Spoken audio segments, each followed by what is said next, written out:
আমি আগেই বলেছিলাম সাহিত্য ক্ষেত্রে অবাধ বিচরণ।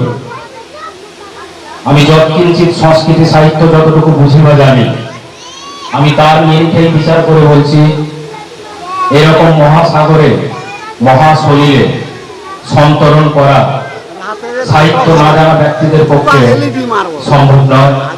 সেই বিশিষ্ট অতিথি আজকে আমাদের আহ্বানে সাড়া দিয়েছেন, আহত হয়ে এসছেন মহোদয়। পুষ্পস্তবক, চন্দন, উত্তরীয় এবং মেমেন্টো দিয়ে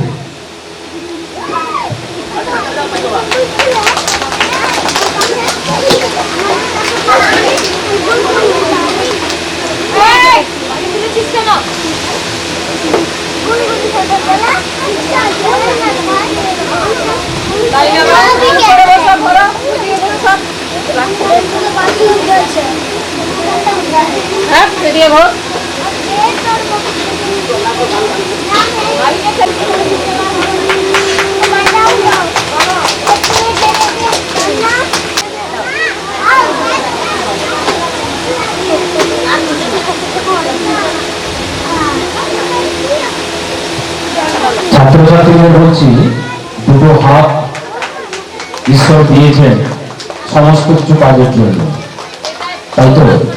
তোমরা অন্তত করতালি দিয়ে অভিনন্দিত করো।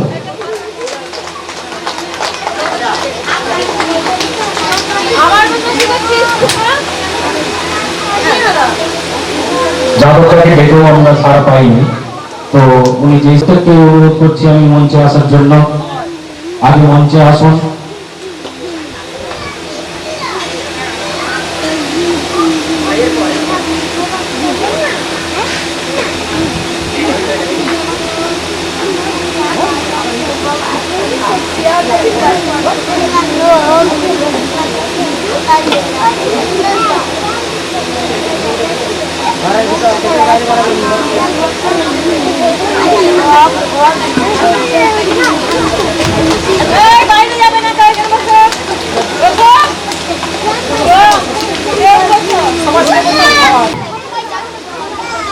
সারা বছরই কচিকাচাদের পাঠ রত থাকেন এই সকল শিক্ষক শিক্ষিকারা, অভিভাবক অভিভাবিকা প্রত্যেকেই ভরসা করেন আমাদের উপর। আপনাদের বাড়ির কমলমুখী শিশুদের ভরসা করে এই বিদ্যালয়ে পাঠান।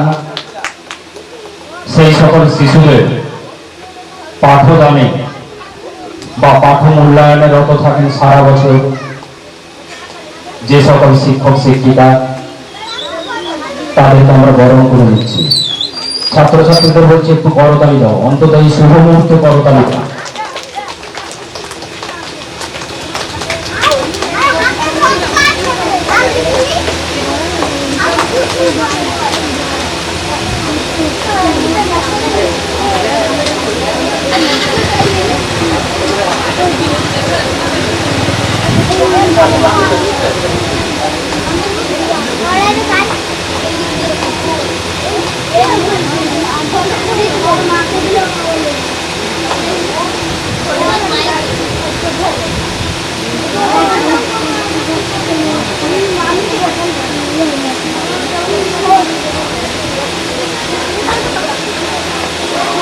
আরো একজন বিশিষ্ট অতিথি আমাদের মধ্যে উপস্থিত হয়েছেন, অবসরপ্রাপ্ত শিক্ষক শ্রীযুক্ত রবীন্দ্রনাথ জানা মহোদয়। তাকে আমরা মঞ্চে আসার জন্য বিশেষভাবে আহ্বান জানাচ্ছি।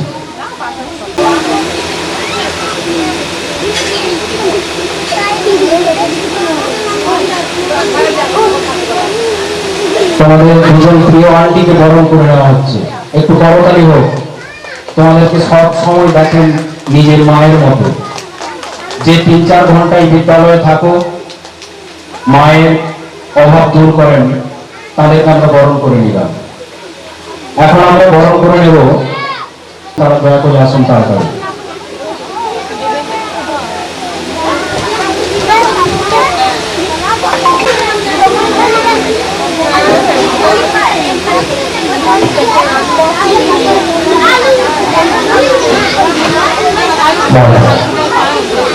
এই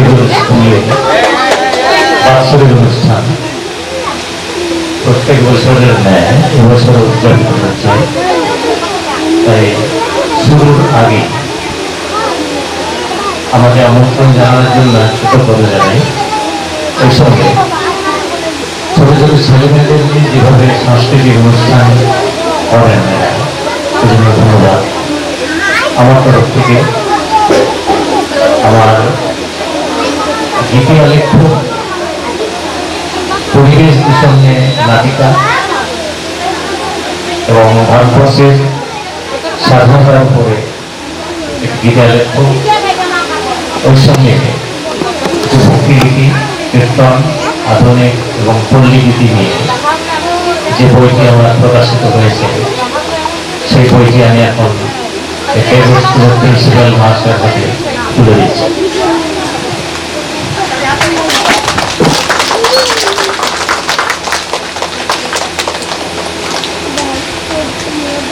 সবাইকে ধন্যবাদ।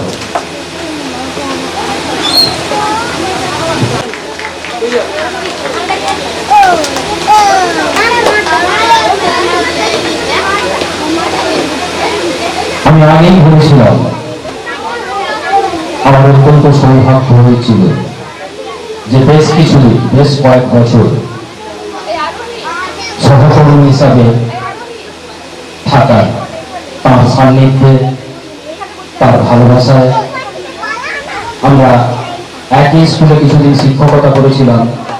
আমি আগেই বলেছিলাম সেই সুবলবাবুকে, তখনই তার সাহিত্য মেধার ছটায় আমি কিছুদিন অবগাহন করতে পেরেছিলাম। তার রুমে আমি গিয়েছিলাম। তিনি যখন শিক্ষারত্ন পুরস্কারে ভূষিত হয়েছিলেন তার সঙ্গে আমি গিয়েছিলাম। তো যাই হোক, তারই লেখা বই আমাদের কাছে আজ থেকে সম্পদ হয়ে থাকবে। এই বিদ্যাভবনে গানের সাজি নামক বইটি তিনি আমাদের উপহার দিয়ে গেলেন অধ্যক্ষ মহোদয়ের হাতে। আমরা নিশ্চয়ই যথাযথ মর্যাদার সহিত তাকে ধারণ করলাম এবং সেই বইটি পড়ে আমরা আমাদের কিছু লাভ হবে সেটুকু আশা রাখছি এবং অশেষ ধন্যবাদ জানাচ্ছি সুবলবাবুকে তার দীর্ঘায়ু।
परमात्मने नमः। मंगलम भगवान विष्णु मंगलम गरुड़ध्वजं मंगलं पुंडरीकाक्षं मंगलाय तनहरि। हम शुभं भवत कल्याणं आरोग्यं पुष्टिवर्धनम् आत्मतत्व प्रबोधाय ज्योतिर्दीपः नमस्तुते। हे दीप ब्रह्मोपस्थं कर्म साक्षिज्य अविघ्नकृत यावत् कर्म समाप्ति सात् तावत् तां सुस्थिरा भवः। पूर्णमदः पूर्णमिदं पूर्णात् मुदच्यते पूर्णस्य पूर्णमादाय पूर्णमेवावशिष्यते। ॐ शान्तिः ॐ शांति ओम शांति।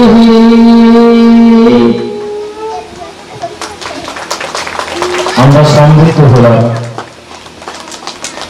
পবিত্র পবিত্র দেব মন্ত্র শ্রবণের মধ্য দিয়ে।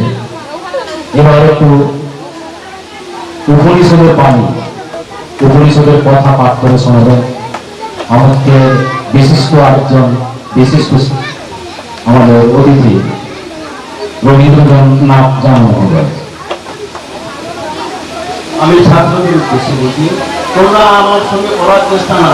উপনিষদের বাণী ঈশাবাস্যমিদং সর্বং ইয়াকিঞ্চ জগৎত্বং জগৎ তেন তত্তেন অঙ্গীথামাদিধাতস্যতি ধনম শরণাভবতু শরণৌ ভুনক্তু সবরিয়ং করবাবহৈ তেজস্বিনবধিতস্তু মা বিদ্বিষাবহৈ অসতো মা সতগময় তমসো মা জ্যোতির্গময় মৃত্যুর্মা অমৃতং গময়। ওম শান্তি ওম শান্তি ওম শান্তি।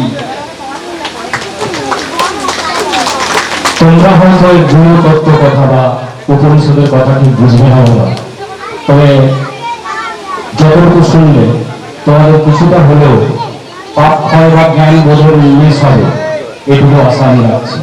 অসংখ্য ধন্যবাদ রবীন্দ্রনাথ বাবুকে। এবার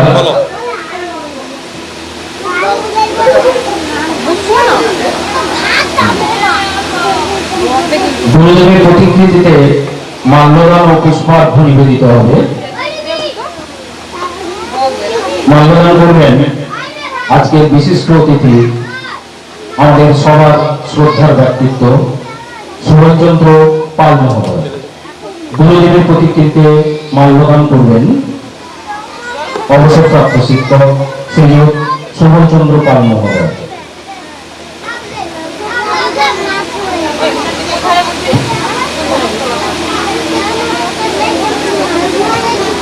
শিল্পীটা তৈরি হয়ে মঞ্চের সাইডে চলে এসো, বাম দিকে শিল্পীটা।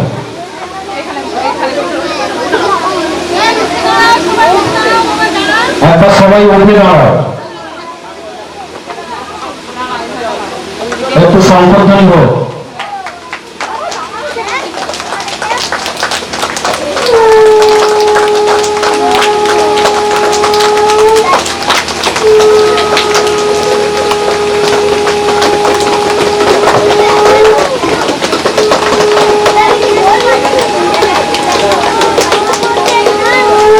সম্মুখে মঞ্চে এসে সম্মুখে আমাদের ছাত্র সম্মুখে একটু মঞ্চে আসবে। আর সেই সঙ্গে শিল্পীটাকে আমি অনুরোধ করছি মঞ্চের বাম দিকে চলে এসে শিল্পীটা।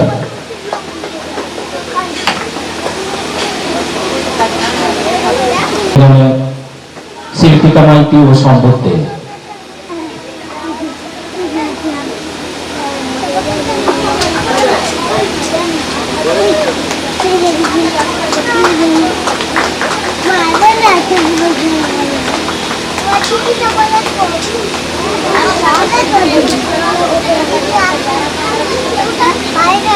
সেই সঙ্গে উপস্থিত অন্যান্য যে সকল বিশিষ্ট অতিথিবৃন্দ রয়েছেন তাদের প্রত্যেককেই অনুরোধ করছি গুরুদেবের প্রতিকৃতিতে পুষ্পার্ঘ্য নিবেদন করবার জন্য। এর বিরল মুহূর্ত সারা বিশ্ব যার অমর সৃষ্টিতে অবগাহন করে থাকে সেই নোবেল লরিয়েট প্রথিত যশা প্রাতঃস্মরণীয় কবিগুরু রবীন্দ্রনাথ ঠাকুরের ১৬৪তম জন্ম শতবার্ষিকী উদযাপিত হচ্ছে ময়না টেগোর মডেল স্কুলে যথাযথ মর্যাদার সঙ্গে। এই সেই শুভক্ষণ, তারই প্রতিকৃতিতে পুষ্পার্ঘ্য নিবেদিত হচ্ছে একে একে ছাত্রছাত্রী, অতিথি এবং যে সকল শিক্ষক শিক্ষিকা রয়েছেন বিদ্যালয়ের এবং সোসাইটির প্রত্যেকেই পুষ্পার্ঘ নিবেদন করছেন।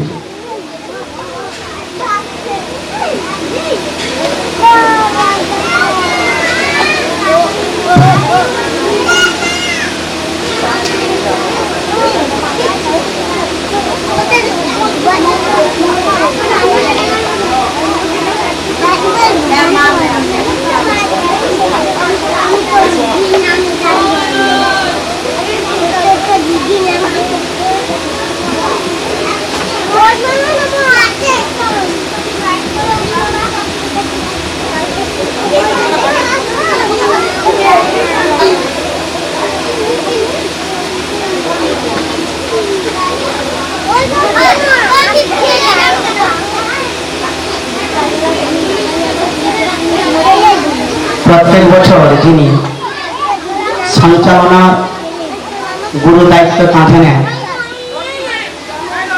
উনিও গুরুদেবের প্রতিকৃতিতে পুষ্পার্ঘ নিবেদন করবেন। আমাদের প্রিয় শিক্ষক মৃদুল কুমার দাস মহাশয়।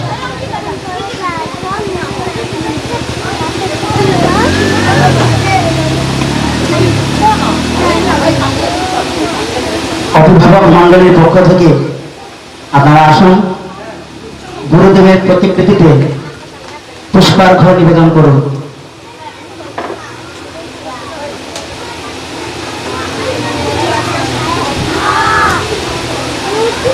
শিল্পিকা মাইতি চলে এসো, শিল্পিকা মাইতি স্টেজে চলে এসো।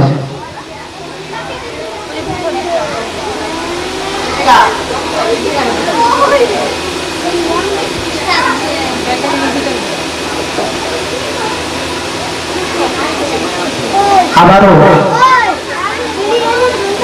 সঞ্চালনার দায়িত্বে ছোট্ট শিশুরা শিল্পিকা মাইতি এবং সোহান মাইতি।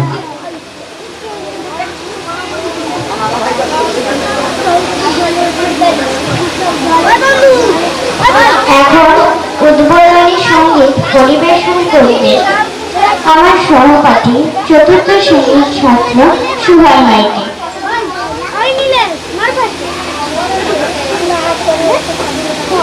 এখন উদ্বোধনী সঙ্গীত পরিবেশন করবে আমার সহপাঠী চতুর্থ শ্রেণীর ছাত্র সুহান মাইতি।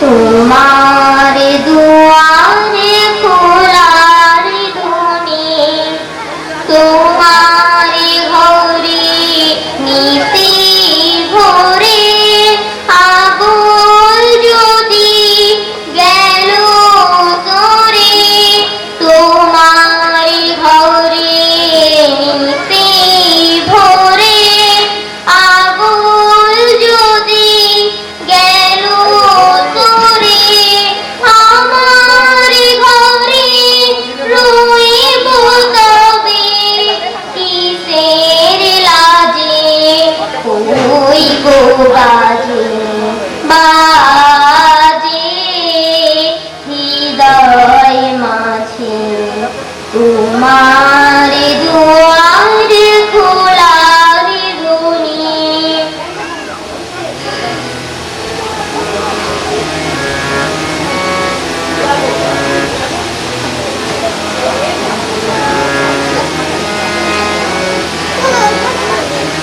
অনেক বলা বলেছি সে মিথ্যা বলা, অনেক চলা চলেছি সে মিথ্যা চলা, অনেক বলা বলেছি সে মিথ্যা বলা, অনেক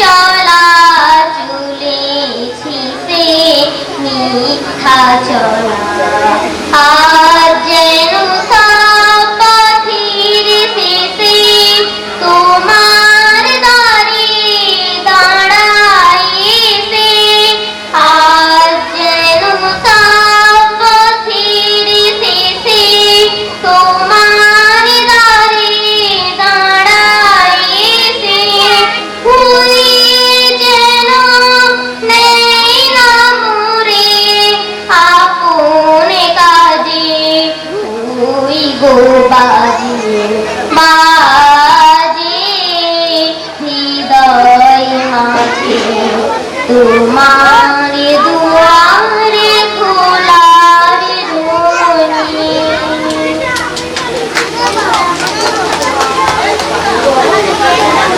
আমার সহপাঠী চতুর্থ শ্রেণীর ছাত্র, অসংখ্য ধন্যবাদ।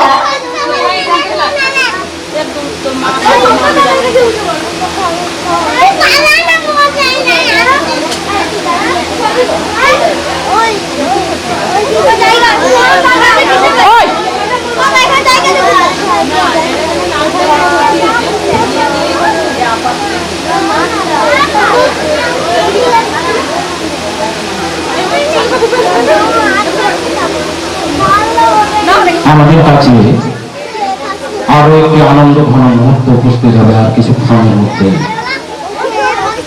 আমাদের মধ্যে উপস্থিত হয়েছেন আমাদের পথ চলার সাথী শুভানুধ্যায়ী, প্রত্যেকটি আপদে বিপদে এই অর্গানাইজেশন এবং এই বিদ্যাভবনের সঙ্গে জড়িয়ে থাকেন সেই বিশিষ্ট মানুষ শ্রীযুত অনিমেষ মাইতি আমাদের মধ্যে আমাদের পথ চলার সাথী। প্রত্যেকটি সুখ এবং দুঃখের মুহূর্তে আমরা তাকে কাছে পাই, ডাকলে সাড়া পাই। সেই অনিমেষ বাবু এখন আমাদের মঞ্চে উপস্থিত। আমরা অনিমেষ বাবুকে বিদ্যাভবন এবং সোসাইটির তরফ থেকে গ্রহণ করে নেব। এরপরেই উদ্বোধনী নৃত্য পরিবেশিত হবে মঞ্চে। পরিবেশনায় চতুর্থ শ্রেণীর ছাত্রী শিল্পিকা মাইতি। উদ্বোধনী নৃত্য পরিবেশন করবে চতুর্থ শ্রেণীর ছাত্রী শিল্পিকা মাইতি।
বল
সভাপতি দিবাকর বাবুর কাছ থেকে অতি সংক্ষিপ্ত আকারে।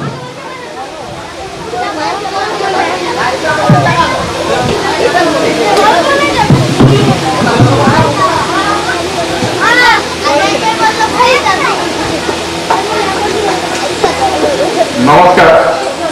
মঞ্চে উপবিষ্ট বিশিষ্ট অতিথিবর্গ এবং ময়না টেগর মডেল স্কুলের টোটাল টিচার স্টাফ ও ছোট ছোট ছাত্রছাত্রীবৃন্দ, আজকে যে মহতি অনুষ্ঠান ময়না টেগর মডেল স্কুল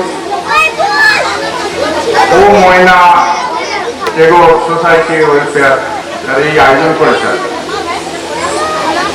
ছোট ছোট বাচ্চাদের ছোট ছোট শিশুদের নিয়ে সাংস্কৃতিক বিভিন্ন ইভেন্টের উপরে বিভিন্ন কম্পিটিশন সারা ময়নাব্যাপী,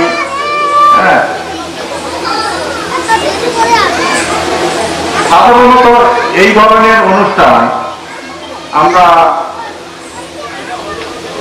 বর্তমান সময়ে কোথাও দেখতে পাই না।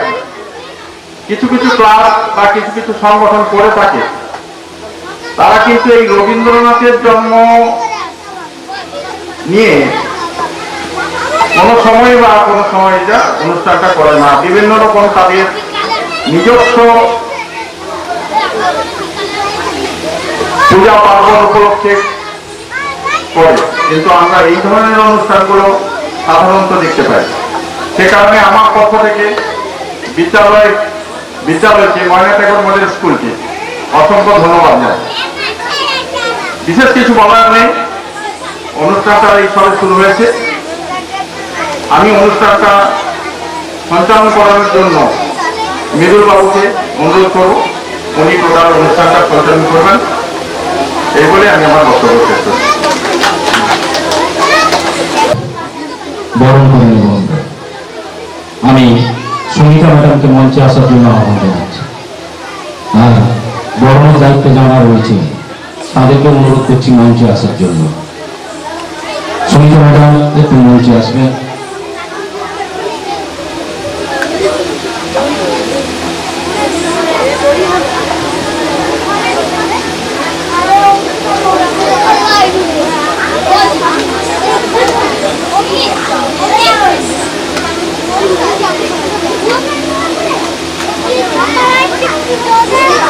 সুমিতা ম্যাডামকে বরণ করে নিচ্ছে আমাদের বিদ্যাভবনের ছাত্রী খাদিজা খাতুন।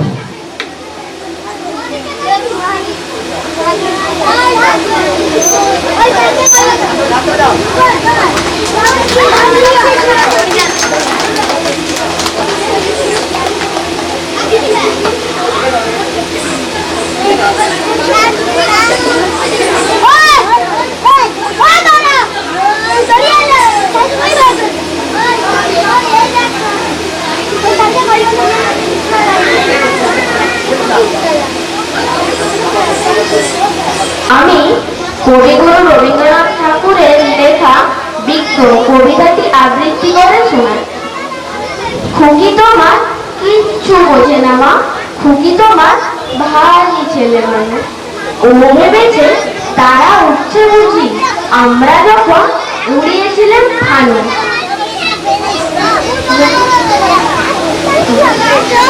আমি যখন খাওয়া খাওয়া খেলি, খাওয়ার থালে সাজিয়ে নিয়ে নুড়ি, ও বা সত্যি খেতে হয়, মুঠো করে মুখে দেয় মাকে।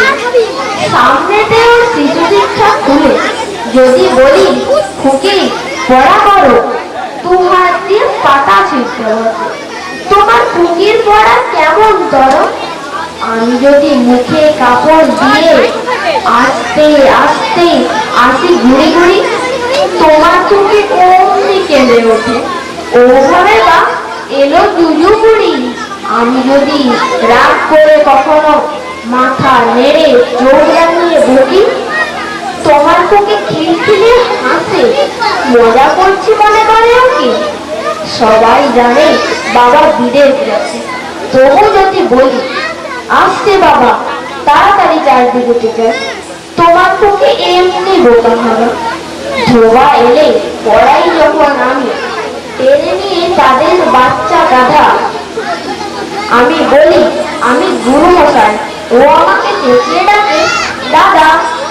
তোমার খুকি চাঁদ ধরতে যায়।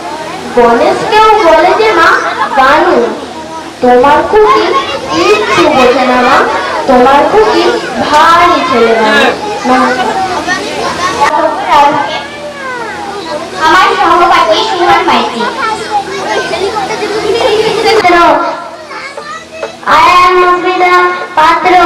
I am glad to speak about Rabindranath Tagore. Rabindranath was born on 7 May 1861. His father name was Rabindranath Tagore. His mother name was Sarada Devi. He wrote many poems, many stories, and many songs. He, in his own house, guided by servants, him awarded Nobel Prize for Gitanjali. He passed away on 7th August 1941, but he still remains forever writing, still remember for their died. Namaskar. Very thanks. God bless you. কবিগুরু রবীন্দ্রনাথ ঠাকুরের লেখা বিপদ। আমি ভিক্ষে করে ফিরতেছিলেন গ্রামের পথে পথে। তুমি তখন চলেছিলে তোমার স্বর্ণ রথে। অপূর্ব এক স্বপ্ন সম লাগতেছিল চোখে মম। কি বিচিত্র শোভা তোমার, কি বিচিত্র সাজ। আমি মনে ভাবতেছিলেন এ কোন মহারাজ। আজ শুভক্ষণে রাত পোহালো, ভেবেছিলেন তবে আজ আমার দাঁড়ে দাঁড়ে ফিরতে নাহি হবে। বাহির হতে নাহি হতে কাহার দেখা পেলেন পথে। চলিতে রথ ধন ধান্য ছড়াবে দুই ধারে। মুঠো মুঠো কুড়িয়ে নেব, নেব ভারে ভারে। দেখি সহসা রথ থেমে গেল আমার কাছে এসে। আমার মুখপানে নামলে তুমি এসে। দেখে মুখের প্রসন্নতা জুড়িয়ে গেল সকল ব্যথা। হেন কালে কিসের লাগে তুমি অকস্মা। আমায় কিছু দাও গো বলে বাড়িয়ে দিলে হাত। মরি এ কি কথা রাজাধিরাজ, আমায় দাও গো কিছু। শুনে ক্ষণকালের তরে রইল মাথা নিচু। তোমার কি অভাব আছে ভিখারি ভিক্ষুকের কাছে। কেবল কৌতুকের বসে আমায় প্রবঞ্চনা। ছুরি হতে দিলেন তুলে একটি ছোট্ট কণা। জলে পাত্রখানি ঘরে এনে পূজার করি। একই ভিক্ষা মাঝে একটা ছোট্ট সোনার কণা দেখি। দিলেন যারা আজ ভিখারিরে, স্বর্ণ হয়ে এলো ফিরে। তখন কালি চোখের জলে দুটি নয়ন ভরে। তোমায় কেন দিদি আমার সকল শূন্য করে। নমস্কার।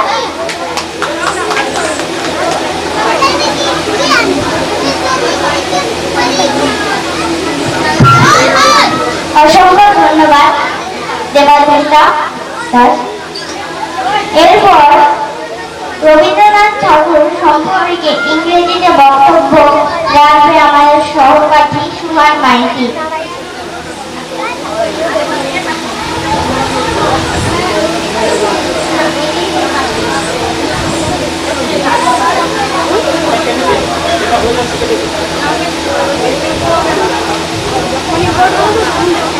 Although today is 7 June 2024, but due to Lok Sabha elections, our school authority has decided to hold a program of post-evolution today.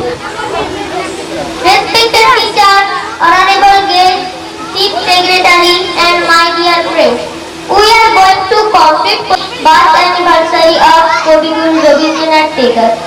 I am going to speak few lines about Kavi Guru Rabindranath Tagore. Rabindranath Tagore was born on 7th May 1861 in a rich and cultural family at Jodasako, Kolkata.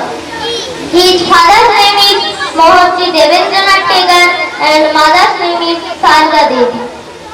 At the age of 8, he started writing poems, and at the age of 16, he also started publishing artwork and started composing his poems under the pseudonym Bhalu Singh.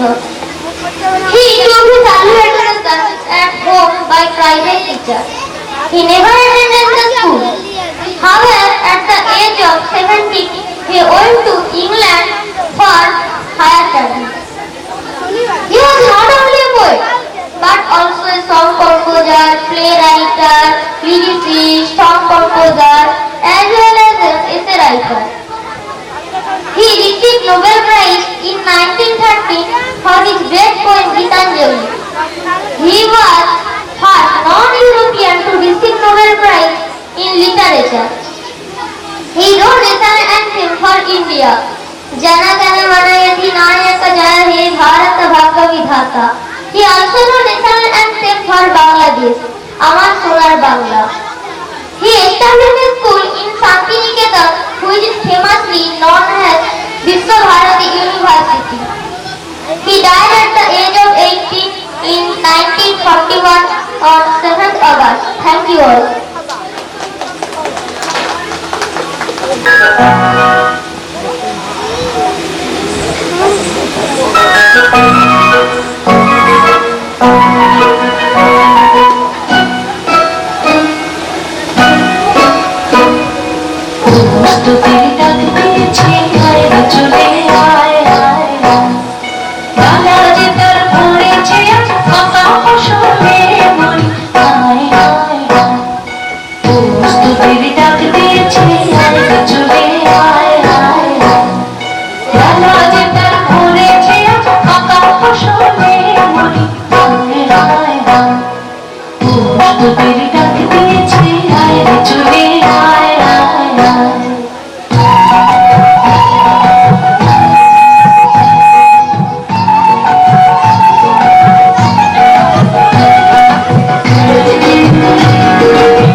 অসংখ্য ধন্যবাদ। তিনি পারেন না,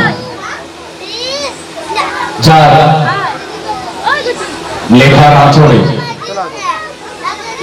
প্রাত্যহিক জীবনের চা পর্বের শুরুতে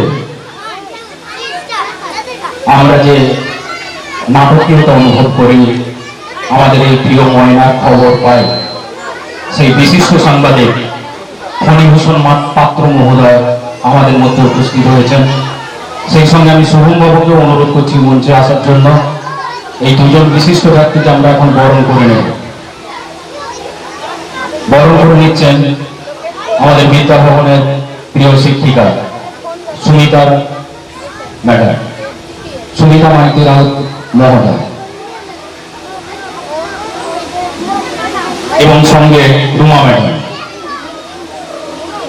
বিশিষ্ট সাংবাদিক ফণীভূষণ পাত্র মহোদয়কে চন্দন, উত্তরীয়, পুষ্পস্তবক এবং নির্ধারিত নিমন্ত্রণ দিয়ে আমরা বরণ করে নিচ্ছি বিদ্যালয়ের তরফ থেকে। একটু করতালি হোক উপস্থিত ছাত্রছাত্রীরা যারা রয়েছেন।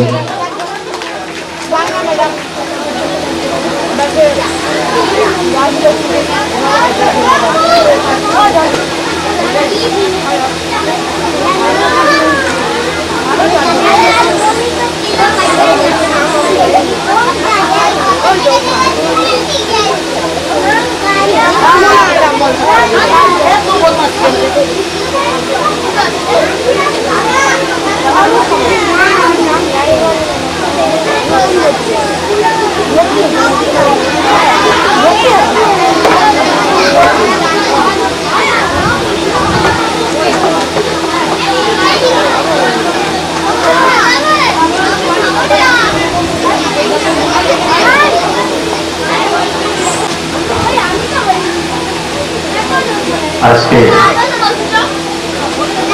এই মহতী অনুষ্ঠান, যাকে কেন্দ্র করে সেই বিশ্ববরেণ্য কবি রবীন্দ্রনাথের প্রতি সশ্রদ্ধ প্রণাম জানাই, শুভেচ্ছা এবং ধন্যবাদ জানাবো মঞ্চে ভূমিষ্ঠ যেসব অতিথি রয়েছেন তাদের প্রত্যেককে আন্তরিক ধন্যবাদ এবং শুভেচ্ছা। ধন্যবাদ জানাই এই ময়নার টেগোর স্কুলে শিক্ষক, শিক্ষয়িত্রী, পরিচালক মন্ডলী, সবাইকে আন্তরিক ধন্যবাদ, স্নেহ এবং ভালোবাসা জানাবো এই স্কুলের কচিকাচা একেবারে ছোট ছোট ছেলে মেয়েদের অখণ্ড স্নেহ তাদের জানাই। পাশে দেবব্রত, তুমি যদি কোথাও থাকো একটু কথা যাতে কম হয়, সাউন্ডটা তাহলে ঠিক হয়।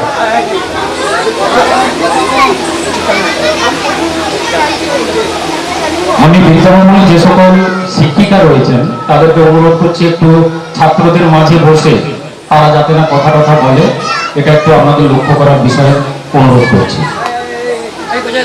অত্যন্ত আনন্দ এবং গৌরবের বিষয়, ছাত্ররা যদি চুপ করে শোনে যে এই রবীন্দ্রনাথের জীবনী নিয়ে আলোচনা, তার প্রতিকৃতিতে মাল্যদান, তার জন্মদিন পালন উপলক্ষে নানান অনুষ্ঠান আমরা কেন করব, তোমরা শুনে গৌরব বোধ করবে যে বাঙালি যে ত্রয়ী সারা বিশ্বকে জয় করেছিলেন, সেই বাঙালি ত্রয়ীর মধ্যে অন্যতম হলেন রবীন্দ্রনাথ, দ্বিতীয় ব্যক্তি হলেন স্বামী বিবেকানন্দ, আর তৃতীয় বাঙালি হচ্ছেন নেতাজি সুভাষচন্দ্র বসু। তোমরা ভেবে দেখো যে বাংলাকে নিয়ে আমরা গর্ব করি, যে বাংলার জন্য আমরা বুক ফুলিয়ে চলি,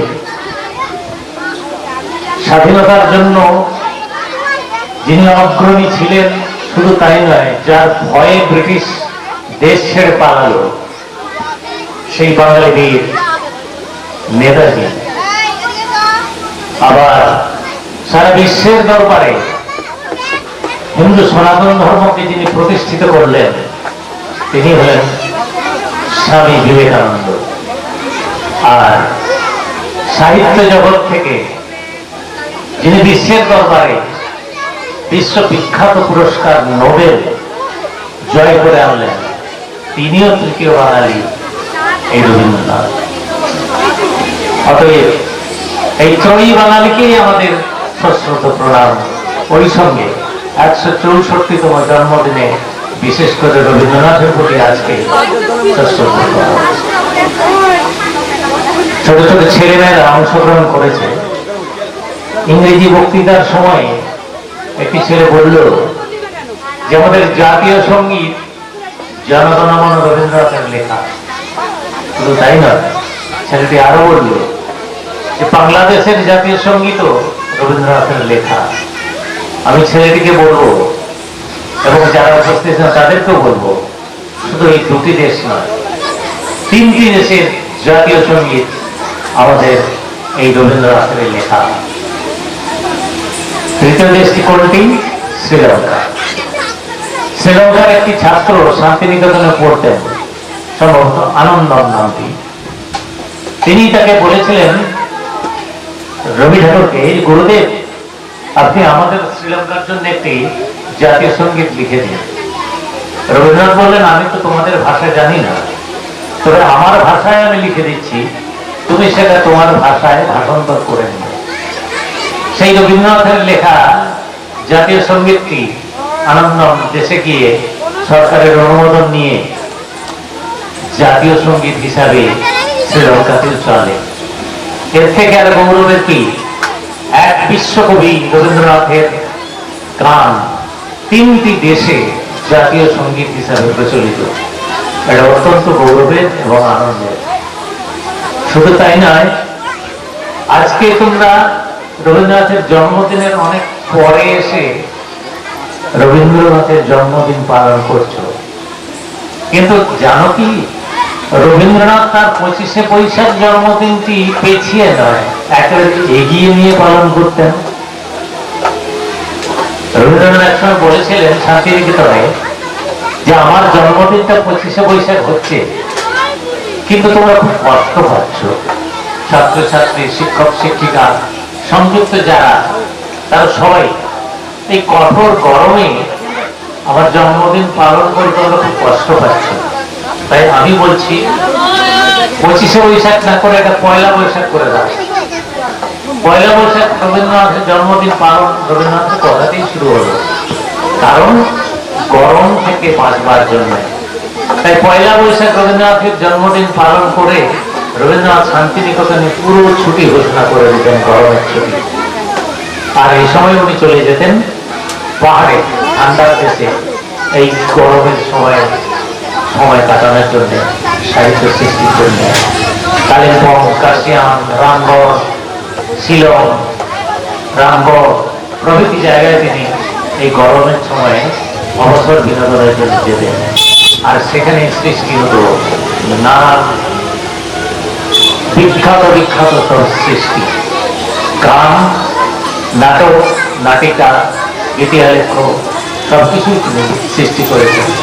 কখনো কখনো খুব বড় বড় ব্যক্তিত্ব তার সঙ্গে সময় কাটানোর জন্য যেতেন। অটল ভূষণ সেনও গিয়েছিলেন একবার তার সঙ্গে। এই ঠান্ডার দেশে গিয়ে তিনি সময় যেমন কাটাতেন, সৃষ্টিও করতেন। এটা আমাদের মনে রাখার ব্যাপার যে তিনি গরমের ছুটিটাকে ঠিক উপভোগ করবার জন্য ঠান্ডার দেশে চলে যেতেন, কিন্তু তার ঠান্ডা ধাপ ছিল। ঠান্ডা লেগে যাওয়ার জন্য দরজা বন্ধ করে তিনি সেখানটা থাকতেন। একসময় একদিন কার্শিয়াংয়ে জানলা দরজা সমস্ত খুলে দিতে বললো বনমালীকে, চাকর বনমালী, জানলাগুলো খুলে দাও, আমি প্রকৃতি দেখতে পাই না, আমার প্রাণ আকুপাকু করছে, দাও আমাকে প্রকৃতি দেখতে দাও। জানি না আপনারা পাহাড়ে গিয়ে পাহাড়ের রূপ দেখে মুগ্ধ হয়েছেন কিনা। আমার একবারে এরকম ঘটেছিল সিমলাতে। জানলাটা খুলে দিলাম উত্তরে, সে পাহাড়ের অবিরাম রূপ এবং অফুরন্ত রূপ, নানান বর্ণের পাহাড়, নানান বর্ণের যে বরফ, তা দেখে যে কেউ মুগ্ধ হয়ে যাবে। আমি তো বটেই, আমার সঙ্গে কলকাতার বন্ধু ছিলেন ডক্টর বিরাট দত্ত। তিনি বললেন, বাহ, আপনার রুচিটা তো মন্দ নয়, ঠান্ডা লাগছে তো মুখ খুলে দিলেন। আমি কি চলে গেলে এখান থেকে এই পাহাড়ের রূপটা আর দেখতে পাবো? দেখতে পাবো না। রবীন্দ্রনাথের সেই উপলব্ধিটাই আমি বোঝাতে চাইছি, কেন তিনি ঠান্ডাতেও জানলা খুলে দিতেন। আরেকবার হয়েছিল কাঠমান্ডুতে গিয়ে, সেখানে গিয়ে দেখছিলাম, আমি ঘরের মধ্যে ছিলাম, বন্ধুরা ডাকছে, আসুন আসুন, ছাদে আসুন, তাড়াতাড়ি আসুন। আরে কম্বল গায়ে দিয়ে বসে আছি, বাইরে গেলে তো আরো ডবল কম্বল লাগবে না। বলে আসুন না, পূর্ণিমার দিন, এটা ছিল পূর্ণিমার দিন। সত্যি ছাদে গিয়ে এই পাহাড়ের যে উঁচু শৃঙ্গ, সাদা ধপধপে তুষার ভরে আছে, ঠিক তার পিছন থেকে ধীরে ধীরে চন্দ্রোদয় করছে। আপনাদের ভেবে নিতে বলছি, কল্পনা করে দেখুন, তুষার শুভ্র পাহাড়, তার পেছন থেকে চাঁদ উঠছে পূর্ণ রূপে। তার কি রূপ, কল্পনায় মানা যায় না। এ না দেখলে ভোলা যায় না, না দেখলে বোঝা যায় না, না দেখলে কল্পনায় মানা যায় না।